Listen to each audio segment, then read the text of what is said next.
بی خدا میگوید پروردگار میفرماید که هر وقتایی که بنده را که من دوست دارم، شما تصور کنید وقتی که خدا بنده را دوست می‌دارد، هر وقتایی که بنده را که من دوست می‌دارم، یکی از ملائکه های مقرب درگاه خود که جبرائیل است او را فریاد میزنم و برای او خبر میدهم اینی احب فلانا، ای جبرائیل آگاه باش که من فلانی را دوست می‌دارم. پس تو هم وظیفت همین است که باید که این بنده را که من دوست می‌دارم تو نیز باید دوست داری.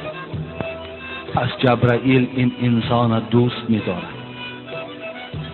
بعد از این جبرائیل در اهل آسمان که این روایت مسلم است، به اهل آسمان که این ملائکه ها هست فریاد میزند ای ملائکه هایی که عدد شما نامعلوم است، یقین دانین که پروردگار فلانی را دوست می‌دارد.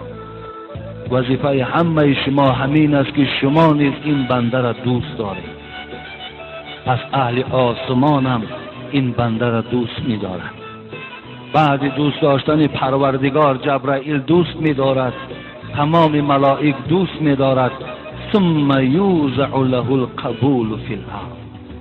حبیب خدا گفتن پروردگار بعد اینکه اهل آسمان این بنده را دوست داشتند، باز محبت این بنده را در دل آدم‌های نیک و آدم‌های پاک دامن خداوند در روی زمینم نصیب می‌کند که حتی روی زمینم این بنده را دوست می‌دارد.